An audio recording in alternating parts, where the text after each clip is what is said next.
Hello, everybody, and welcome to the third edition of the Sudden Death Sports Podcast. I am your host, Jacob, along with my host, Nick. Um, Today we got a really good episode for you. It's going to be more hockey based, but before we dive into all of that, we actually had a really eventful sports weekend.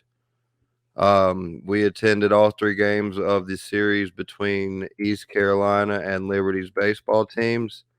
And that was a really cool experience. Sat right behind home plate. I got 30% of my face on ESPN because they decided to put the logo directly in front of me, which I was very grateful for, obviously. But yeah, it was a really good weekend. So we'll just kind of start with that. And how was that for you? I mean, it's always enjoyable. I've been to every single home game for this ECU baseball team. They're one of the best in the nation, and they proved it this weekend. This is a Liberty team that's been really strong. They've made it into regionals the last every year since 2019, and they just came into Greenville and ECU made them look silly. They won 7-2 the first game, 10-2 the second game, and 13-1 the third game. This ECU team is really for real when we look at them. They'll be right back up in the top 10 after a 5-0 week because other than the sweep over Liberty, they did beat Elon and Queens on the road midweek. So this was a very good weekend for them. Very dominant wins over a good baseball team in Liberty. So it was a lot of fun. I always enjoy going to these ECU baseball games, and this team is a really strong baseball team. I would agree, and I'm going to go ahead and hedge my bet that they're probably going to be hosting a regional. Yeah, it was my first experience going to their baseball field and watching them play, and honestly, it was amazing. It was a little bit of a low crowd Friday night, bad weather, misting. It was really cold, but Saturday they had a doubleheader, and I mean that place was jammed. And you go back and you look at the actual games. I mean, to outscore a team that has been a postseason team 30-5 in 3 games, that's a statement. And then what I really like is their what's the word I'm looking for here? Their discipline at the plate is what I really like. They won that game 13-1 yesterday. I think you said without a single extra base hit after what, the fifth inning? In general. Oh, in general. Oh, okay. Struck out 19 batters. Like, it's insane. And they walked 34 times in 3 games. That is ridiculous. That's almost 11 walks a game. That's 11 free base runners. So I really did enjoy that. Really overall grade A experience. I do plan on going back this weekend. I think they're playing Missouri State. So I am looking forward to that, and definitely, yeah, it was just a really overall cool experience. And you sit behind home plate at a baseball game, it's a little bit different than watching it on TV. That's for sure. Just a little bit, yeah. But that was a little recap over the weekend. Now we do have a guest that you've done a few shows with. I know that we're going to be bringing on for this podcast. You want to introduce him in? Yes, yes, yes. We have a special guest today. That rhymed. I should be an MC. We do have a special guest today. We will be bringing on the Blue Liner from the Power Play Point podcast, a show that I have been on, I think, 3 times as of right now, maybe 4. I could have the number mixed up. But welcome in, Blue Liner. How you doing, man? Pretty good, Jake. Thanks, guys, for having me on. Great talk hockey with you. Wish my team was in a better position, but well, it's a wild card race. It's going to be exciting. Going to be fun to watch, but my optimism went out the window at the trade deadline. But still fun to watch. As did mine. I think my optimism for this year went out the window, but I really love what they did for the overall picture moving forward. And we will dive into that a little bit. But first, just kind of give a little bit of introduction of yourself just to let the listeners know who we're talking with. And yeah, so just tell us a little bit about you. Yeah, like I said, I host a show. It's Caps fan podcast, Washington Capitals fan podcast. It's called the Power Play Point podcast. We record every Sunday evening, and if you're a Caps fan, you're welcome. Come on with us, talk Caps hockey with us. Uh, we're not particular about your level of knowledge. Some know more about the game than others, but we like to think everybody's got their own contribution. So it's called the Power Play Point podcast. I co-host it with Anna Knox, who's from Virginia. I'm from Maryland, and we don't have anyone from the city repping, but we like to say we rep the DMV. So that's what we're all about.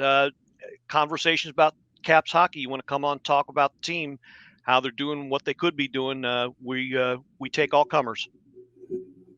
And that is very true. You've always been a very fan-friendly show. I think the first time I went on, we're coming on about a year since the first time I went on, because I believe the postseason last year was my second appearance when they were playing the Panthers. So it's always been a very fan-friendly show. We will have a link in the description for this podcast if you would like to go over there. Again, that's a Power Play Point podcast. All things Washington Capitals, all things fan-friendly. Moving forward, you had mentioned the trade deadline. For me, this was really a unique season for the Capitals, because whenever I grade a team about how they did at their deadline, for Washington, it was like they're still a playoff contender. And normally when you have a playoff contender at the deadline, they're not sellers. I mean, I think in recent memory, I can't really think of a team that was making moves at the deadline that wasn't to make a run for that year. So I kind of had to grade them on a separate scale than I normally grade teams at the deadline. What is your overall thought? And I guess essentially what grade would you give GMBM for the moves that they made this trade deadline? Well, yeah, couldn't have said it better. It's an extremely unusual situation. You don't normally see a team that is technically still in the race, go into seller mode, but I don't think they had really much choice. This was actually some time coming, but the key word was retool, not rebuild. Had to offload some contracts, some free agents that were obviously not going to re-sign come the offseason, and better to get something for that than nothing. I would say if you want an overall grade from me, since technically it's an ongoing process, but as far as the trade deadline transactions, I would give them, considering what they got, and the small sample results, I'd give them an A minus. Yeah, I'm about right there with you. I went, and because it was really so hard for me to grade them, because like you said, and like we both said, this is a very unique situation for them. I actually went B, because I think I do have to take into consideration in terms of active roster, they did get a little bit worse instead of better, but I understand that the bigger picture is not this year. So on my normal scale, I probably would have gave them a C, but just knowing what the future plan is, and look, listen, they're going to have some cap space this offseason, and now you have draft capital to make moves. And you add in the fact that, hey, look, we're going to throw in the towel this year because it's obviously not our year. And let's say we somehow managed to sneak into the playoffs as the last wild card. I would rather have a top 10 pick than get destroyed by what could potentially be the best regular season team in NHL history. Very true. I'm not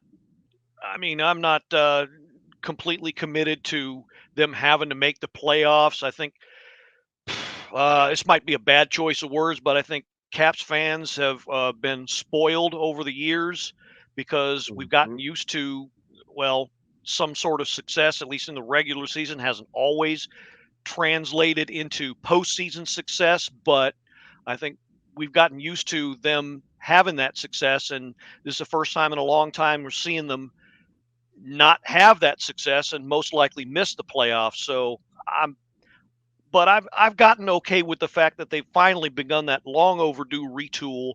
They addressed the defense, which they've needed to address for a long time and haven't.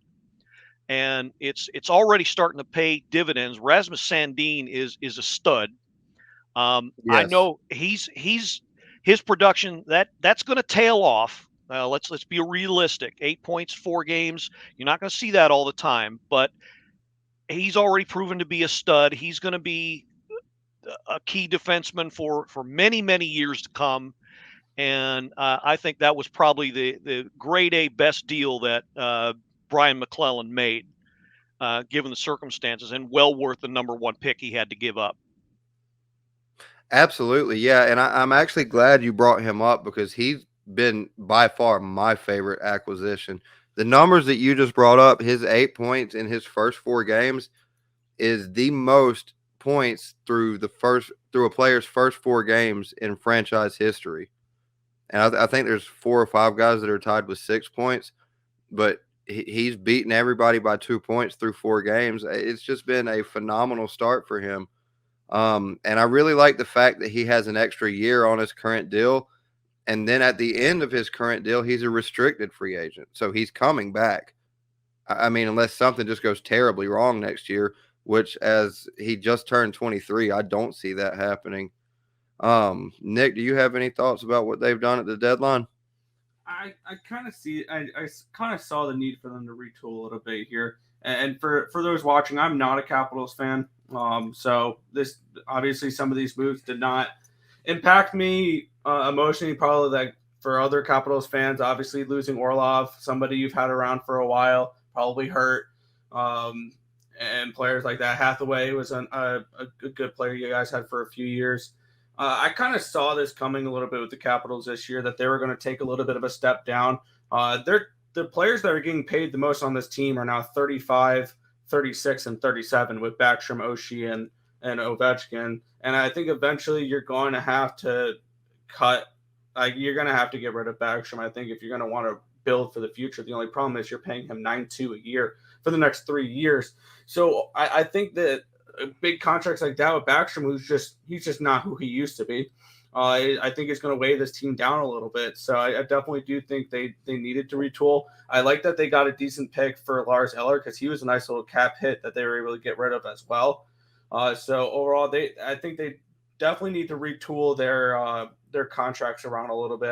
I mean, the big one I keep circling is Backstrom, but Mantha they need to get rid of. That's a 5-7 hit. Like this team, some of their contracts, I think, are starting to come back to bite them as well, which I think is leading a little bit to their downfall. Because when you look at it, they pay all the money up top here, and then you look at their defense core, which they're barely paying anything. Their top paid defenseman is Nick Jensen, who's only making $2.5 this year.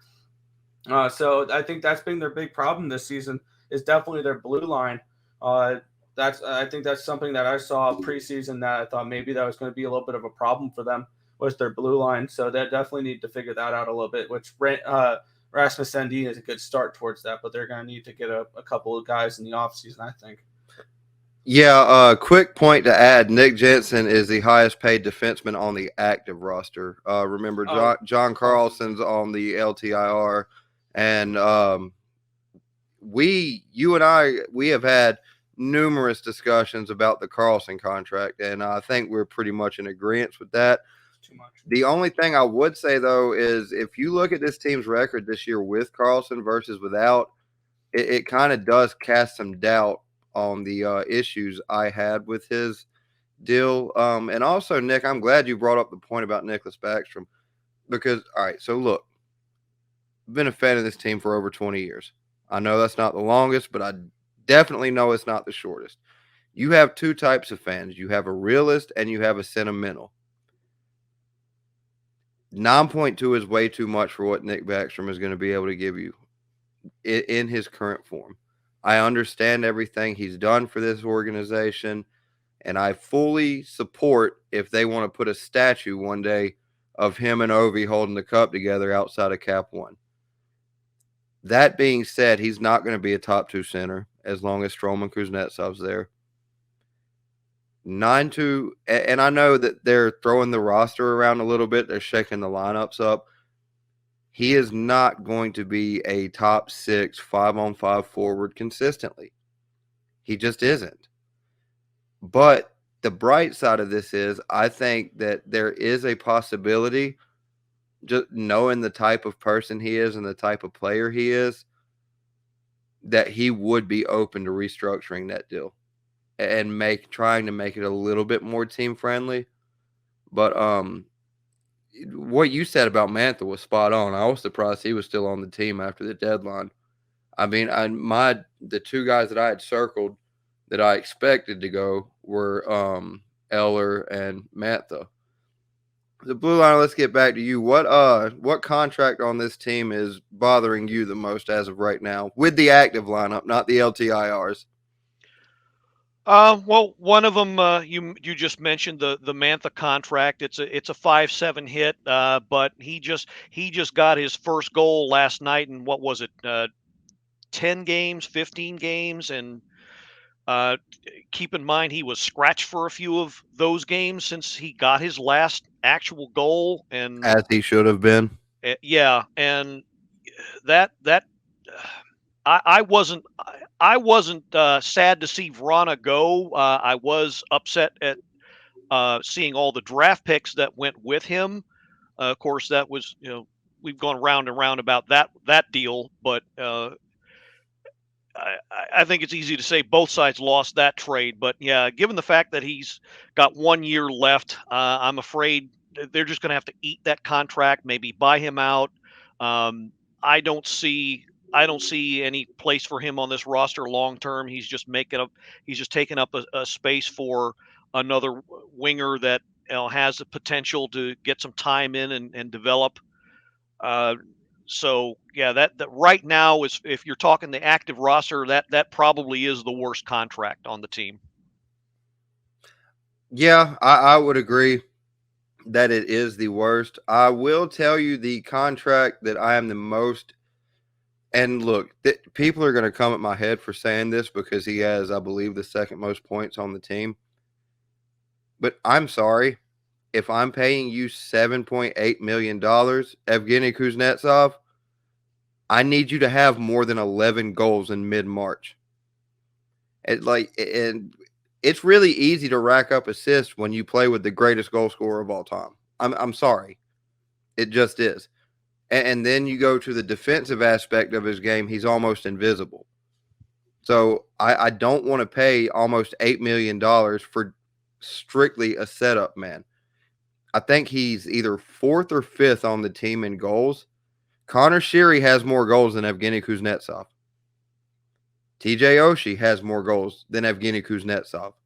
Neither one of them are making anywhere close to what he is making.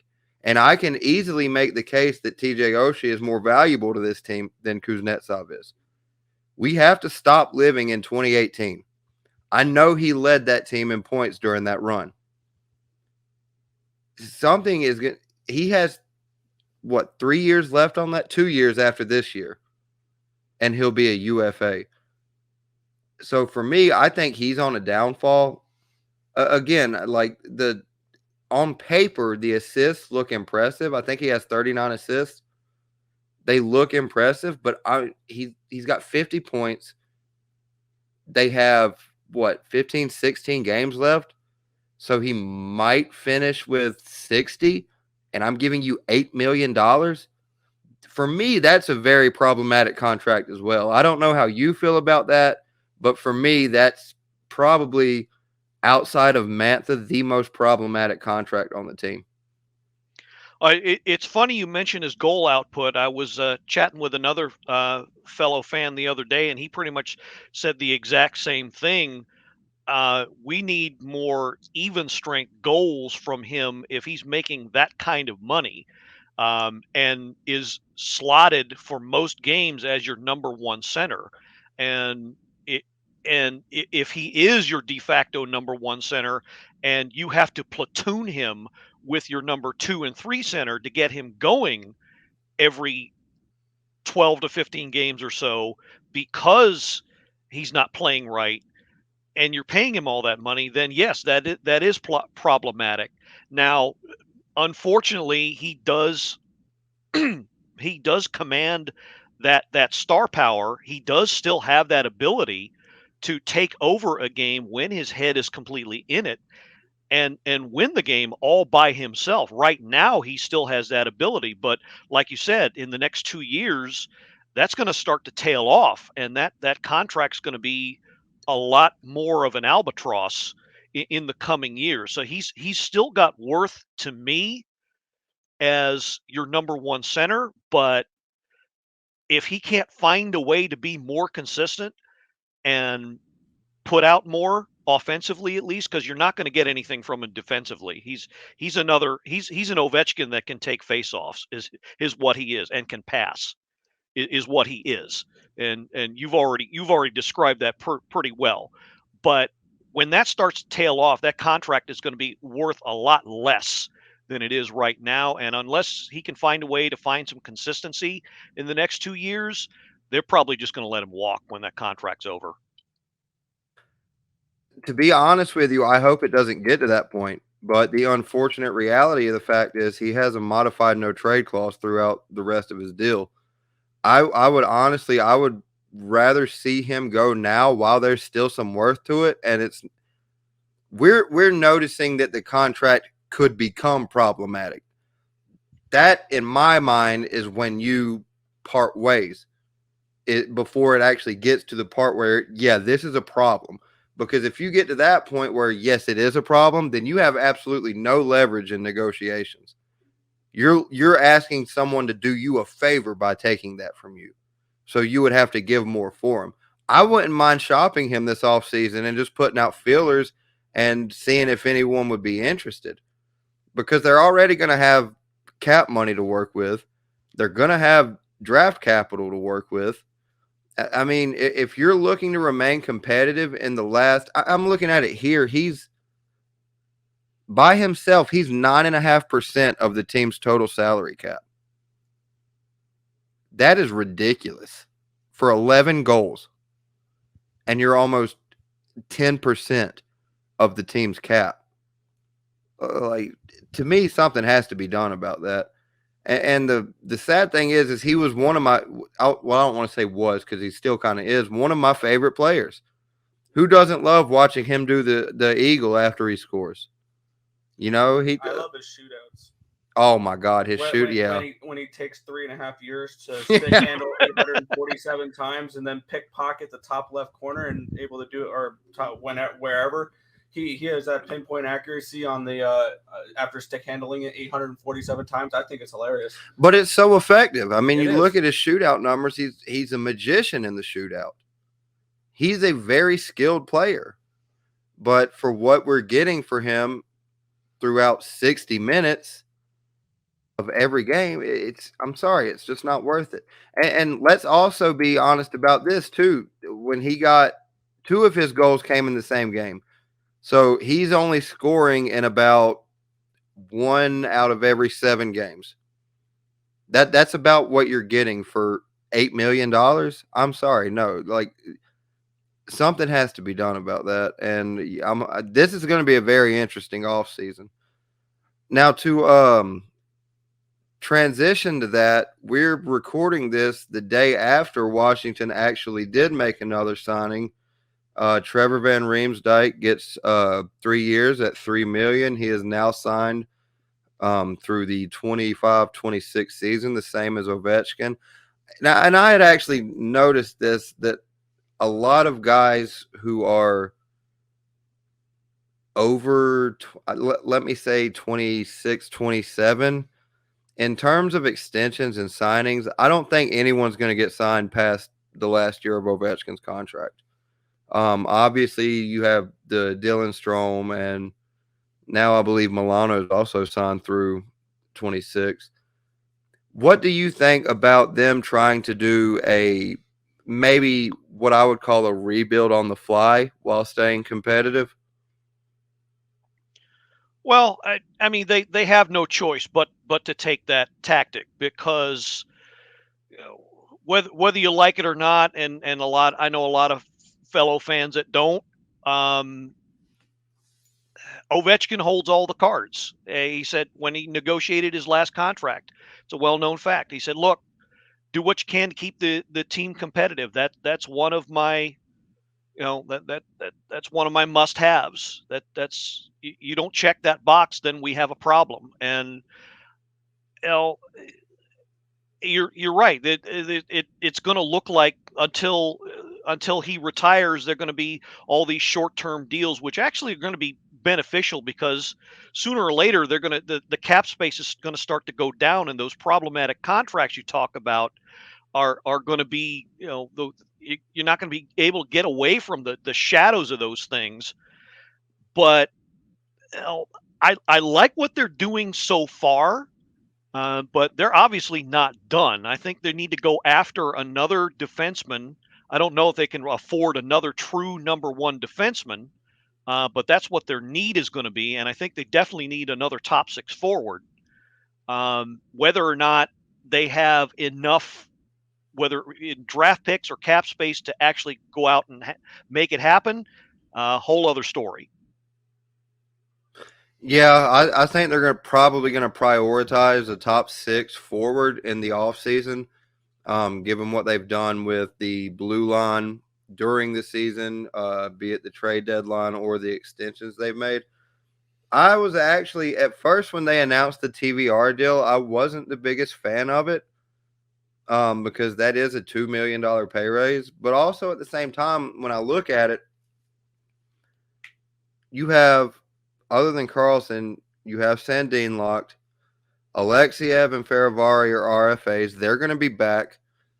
Do you go after a right now defenseman in the league, or do you bring up maybe an Alexeyev and see if he has the same results as Faravari did? Because Faravari fared very well in his debut season. I think what they're going to do at the beginning of next season is roll the dice on Alexeyev and see if he sticks. He is due an $875,000 qualifying offer at the end of this season if they want to retain his rights, and that's going to be a bargain. It's probably going to be more like $1 million flat or around there that he ends up signing for per AAV.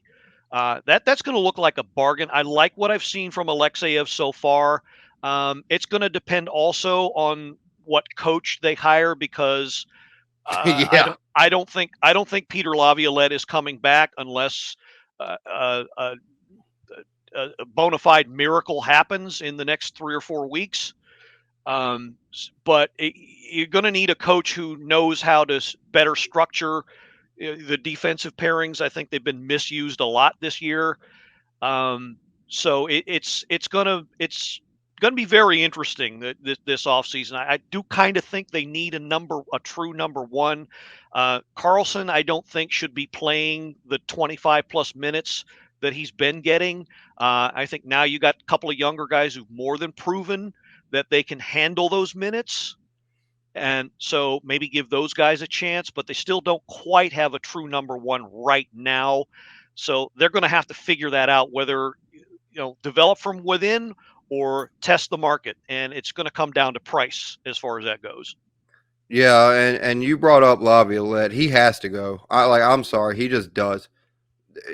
His idea of developing young players for a team that is trying to get younger, that's oil and water. It doesn't mix. And for me, for the life of me, I could not understand why you had two guys, and I'm going to butcher his name. I always do. Vince, what is it, Iorio? Iorio, yep. Iorio. You have Vince Iorio and you had Gabriel Carlson, 2 AHL call-ups playing in the same game. And for some reason, Peter Laviolette just said, hey, you know what a good idea would be? Let me put an AHL defender with Matt fucking Irwin. I'm such a good coach. I won a Stanley Cup when Reagan was in office. That's how long ago it was. Give me a break. Give me a break. He does not know how to play young guys. I think that the fact that Connor McMichael was a healthy scratch for as many games as he was at the early part of this season is absolutely asinine. Let him stay in Hershey and develop, or give him NHL time. There's no reason for him to be sitting in a box in a suit. He is probably your top prospect, at least as of right now. And you're just sitting there stunning his growth base. So he's got to go, and I do think he is going to go because Brian McClellan has made it a point to say that we do need to get younger.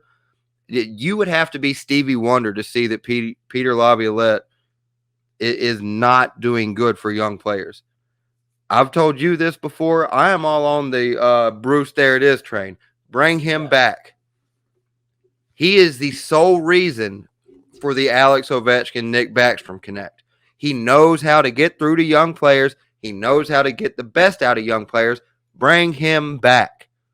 And let's get him the cup that he deserves. I know that's far-fetched, but it's a lot better option than Laviolette is. I don't think it's that far-fetched an option. I don't know how interested old Bruce is to be a coach again after what he went through in Vancouver, but I think a more feasible option for him would be to be a consultant, given the fact that he knows how to coach offense, and nobody on the staff right now seems to. Or they could have just decided to part ways with Laviolette and let Boudreau do a mop up job for the rest of this season, but that wouldn't have sat well with anybody. Let alone folks like you and me who wanted him gone now. But yeah, I mean that's just one piece of the puzzle, though. But it's the reality of it is Laviolette's a lame duck, and he's made himself a lame duck coach for the very reasons you just mentioned. The season before, the call-ups from Hershey, their infusion into the lineup when Ovechkin was carrying the team and we were getting nothing from anybody else, basically saved their season. And for some reason, for some reason, he didn't learn from that and over-relied on his veterans. And you could make an argument that that might have contributed to all the injuries. Of course, a lot of them were from off-season, but it more and more, it just seemed like the entire staff just didn't know how to prepare for the games, and I think they've lost the room entirely, and it just shows. Yeah, and not only the room, I think he's lost the front office as well. But you look at aside from Jensen and Van Riemsdyk, which I think those were necessary signings given what they were looking at in terms of defense in the offseason. But you look at the signings he's made on the offense throughout this year, keeping Milano for another 3 years, keeping Strome for 5. He's looking to get younger. And like I said, you would have to be a blind man to see that Laviolette is not the best option if that's what you're looking to do. So that's going to I'm going to kind of wrap up with the Capitals on that because I kind of want to get Nick a little bit more involved in this episode. Seems like I said, man, you can go back and forth about the Capitals for 2 hours. Yeah. So let's take a look at the Eastern Conference, the playoff outlook with the wild cards right now. You've got Pittsburgh with the first wild card and the New York Islanders with the second wild card at 78 and 76 points respectively. Looking in, you have the Florida Panthers, our Washington Capitals, the Ottawa Senators, the Buffalo Sabres, and the Detroit Red Wings. And that about ends the teams that are in contention, because then you go down to Philadelphia, and they're more useless than Laviolette. So, former coach of the Flyers, by the way, I believe. So, I have a hard time seeing this changing at all with, about 15, 16 games left. I mean, maybe the Isles and the Pens swap spots. But I think that the teams that are in right now, which would be Boston, Carolina, Jersey, Toronto, Tampa, the Rags, the Pens, and the Isles, I think that's your Eastern Conference lineup for this postseason, Nick. Yeah, I have to agree with that. I don't really see Pittsburgh falling off too much. as much as I know all of us would love to see that. Me being an Islanders fan and you guys being Capitals fans, I know we can all come together and say fuck the Penguins. But I don't see them falling off. They've made the playoffs for 16 straight years for a reason. I mean, I could see the veteran leadership of Crosby and Malkin alone being able to get them to there. Plus, I don't really see a team that I'm too worried about that is outside the playoff looks here to really take a spot from the top two here. Florida's been inconsistent as hell all year. They can't string together more than 2 wins in a row. We saw this yesterday, where they're also a team that outshoots and out chances their opponents and still finds a way to lose the games. Like, they should have won that game against Winnipeg, but they fell down early. They're the Calgary Flames of the East. Absolutely. They have been massively disappointing. I did take their season point total under, thinking, okay, they're going to take a little bit of a step down. Not completely miss the playoff step down. No offense, I don't really see a threat with the Washington Capitals. They're once again very inconsistent as well, and I see them more heading towards the down rather than up. And then I know people were like, yay, let's see the Senators, let's see the Sabres. They're next year. Yeah. I think that Atlantic division is going to be absolute hell next year with Boston, Toronto, Tampa Bay, Ottawa, Buffalo, Detroit. And I think Montreal is going to compete in that division as well next year. If they get the number one healthy. pick, well, if they get healthy, and imagine if they get Bedard with Caulfield and the Suzuki. NHL would love that. The only thing that they would really need to, I think, vastly improve on would be goaltending. And there's no offense to Montembeault because he's having a Cinderella type season. I love the way he plays. He's an aggressive goalie. Also, and before I turn it back over to Blue Liner to get his thoughts on this, I like how you said no offense when you were talking about the Capitals because we have no fucking offense. None. Like, it's never there. Unless we play the Islanders, obviously. You just got to face for a lot. Hey, look, every time you told me Washington scored, I was cussing. I want that top 10 pick. But, yeah, Blue Liner, what are your thoughts about the wild card race? And ultimately, who do you have making it? Do you have any changes with the current standings? I agree with Nick. I don't think it's going to change a whole lot. Your top 6 are pretty much locked in. And I don't see as much as I would love to see them fall out of it. I don't see Pittsburgh falling out of it. They won in overtime against the Rangers today, which means weak. Yeah, which means there's still some hunger there, some fire. So they're going to do all they can to make sure they don't miss the playoffs. The Islanders, I think they got just enough. I think the Bo Horvat pickup was a pretty good one for them. I think they got just enough to outlast all of the other teams. Florida's too inconsistent. Washington dug themselves way too deep a hole to climb out of. They are going to have to literally play no worse than 800 hockey if they even want to be considered. I don't know, the schedule didn't do them any favors, but now they've actually got a game in hand on the Islanders, but the Islanders are also 5 points ahead, and Caps probably have the worst schedule of the remaining, teams that are still alive, and I just don't see them. They'll play 500 hockey, but that's nowhere near enough because of the hole they dug themselves in. They'll probably finish anywhere from 2 to 5 points out of a playoff spot. So that, if we're being realistic, that's where they're going to land. And Ottawa and Buffalo, neither one of them have any goaltending, and goaltending's what you need in critical games in the playoffs and towards the playoffs, and that's going to cost them during this stretch run. So I think everybody pretty much locked in as it is now. Yeah. In terms of goaltending, though, I actually kind of like Pekka Luukkonen. I do. Yeah, I think he's going to turn out to be really good. He still needs to develop, though. I think the Sabres are a playoff team next year. Yeah, I do as well. As far as schedule, believe it or not, Washington has an easier strength of schedule than the Sabres, the Senators, and the Red Wings.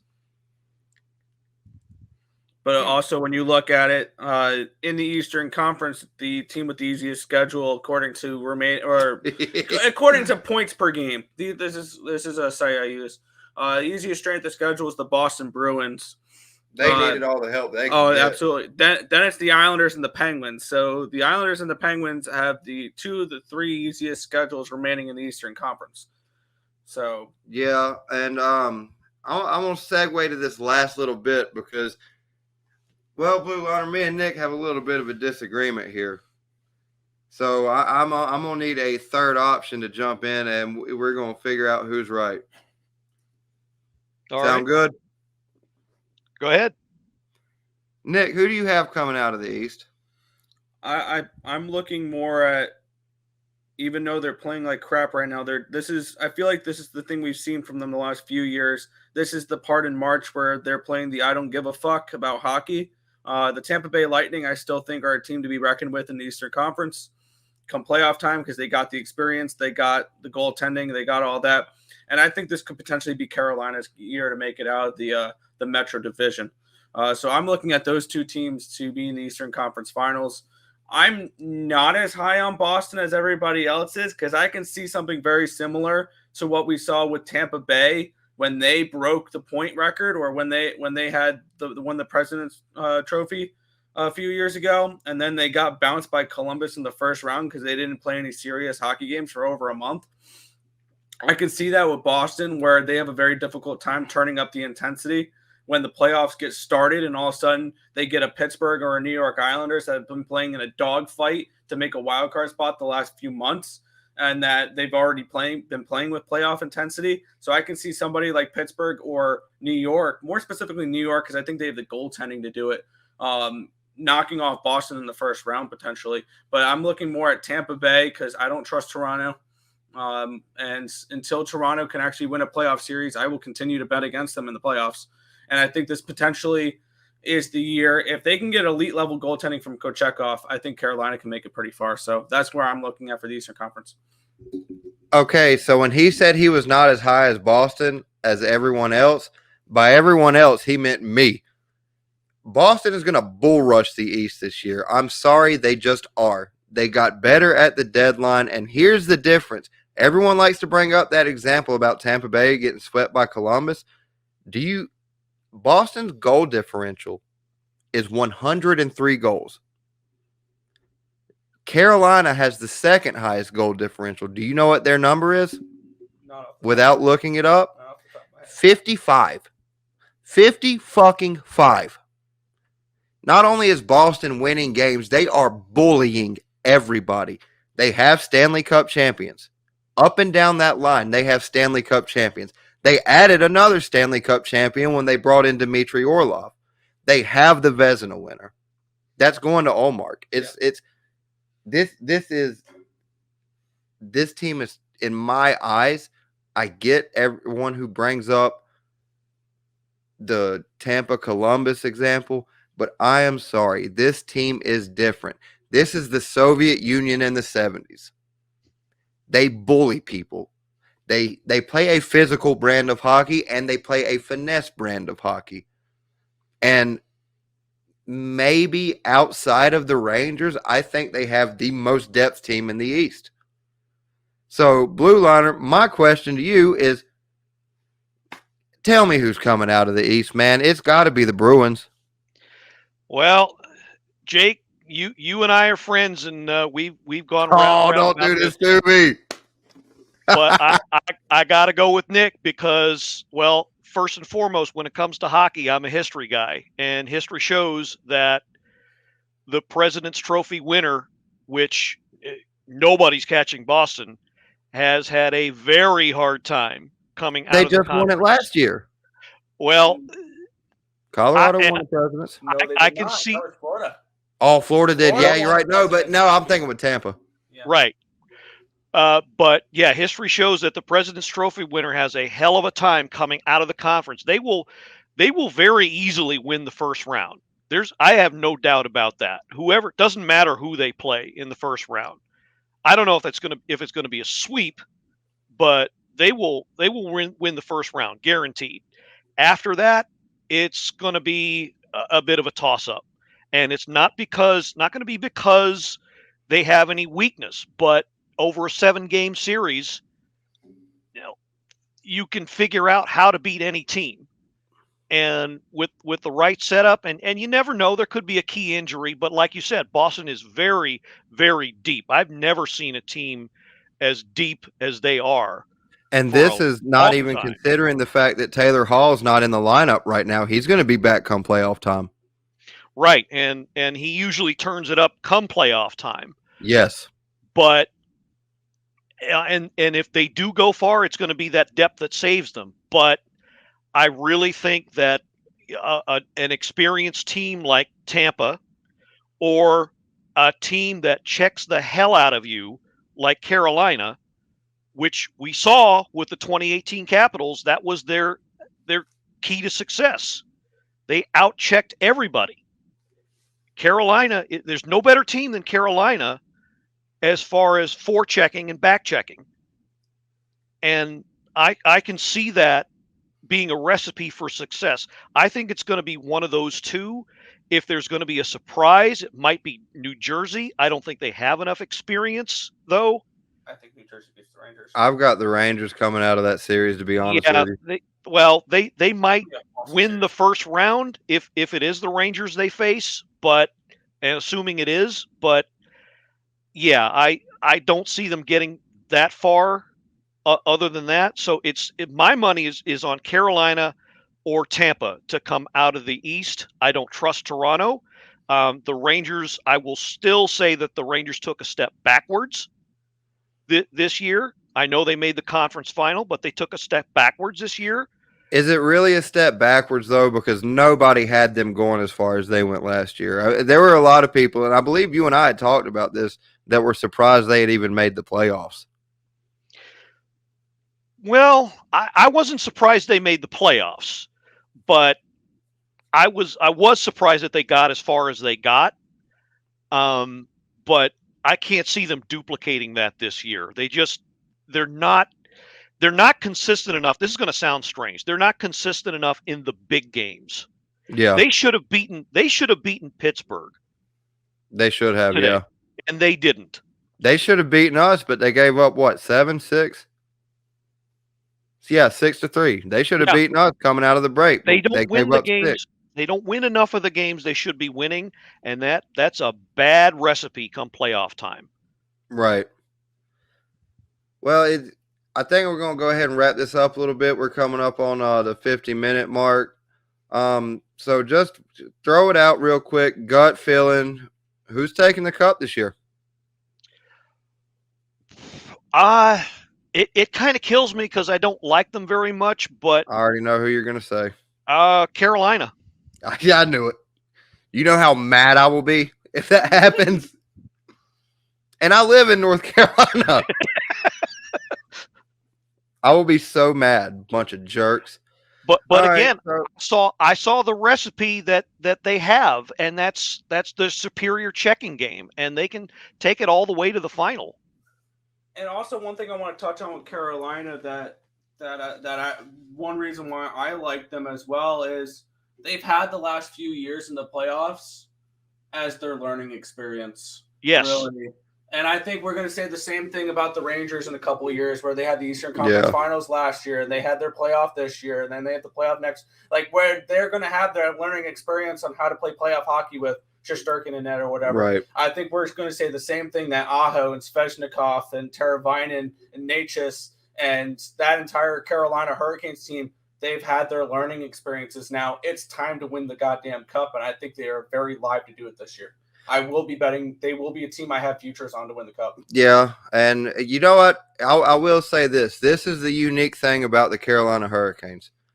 They have learning experience, and their fans have learning disabilities. So,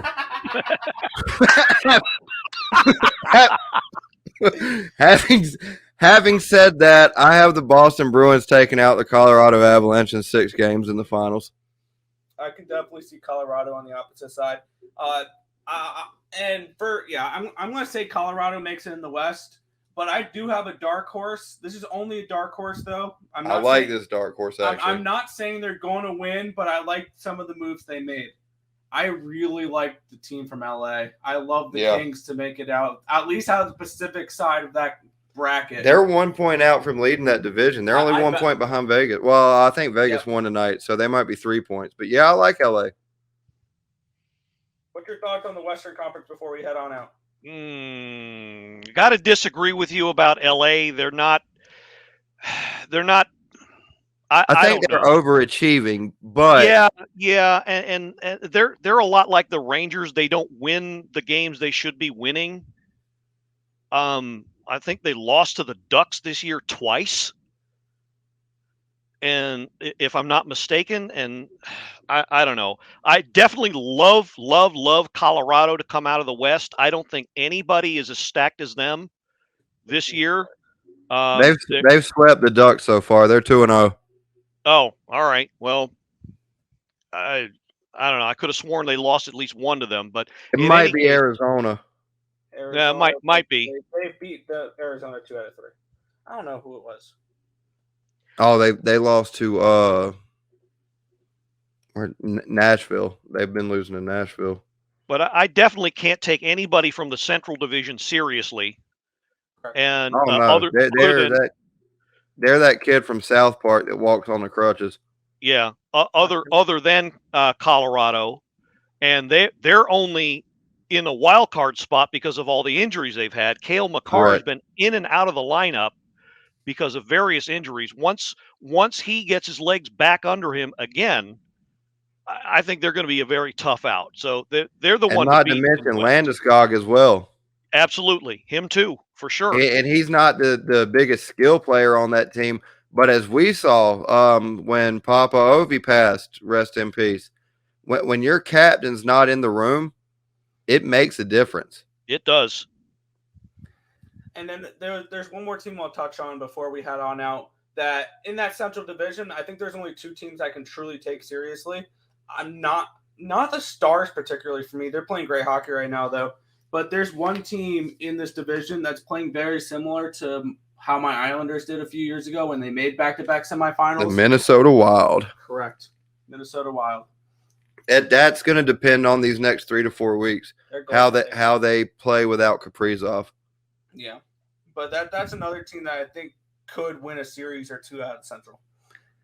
Yep. Well, I think we can all agree on the fact that the Eastern Conference is the big brother beating up on little brother, which would be the Western Conference this year. So yeah, it's been a fun hour talking about hockey, different other things. Really huge thanks to Blue Liner for coming on. This is actually our first crossover show that we've done together. Look forward to doing it in the future. I've been on your show quite a few times. It's quite nice to have you on mine. Absolutely. Was a pleasure. I love being on and hope to be on again soon. Thanks a lot. Absolutely. And again, for everybody, that is the Power Play Point podcast. You can find them on Facebook and also Podbean. What other outlets are you on? Because you're on more than Podbean. Are you on Apple Podcasts as well? We're on Apple Podcasts. We're on Spotify. Just about any distributor you can think of, we're pretty much there. Except maybe iHeartRadio. I think we're working on that. But yeah, everywhere else you can find a podcast, you can definitely find us. So there you go. Again, that is the Power Play Point podcast, wherever you listen to your podcast, with the exception of iHeartRadio. For right now, we have had the pleasure of having the Blue Liner on. Check them out. Again, they record every Sunday.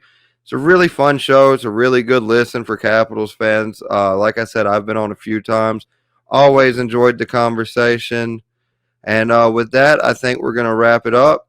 And just thank you to everybody for listening to the Sudden Death Sports Podcast.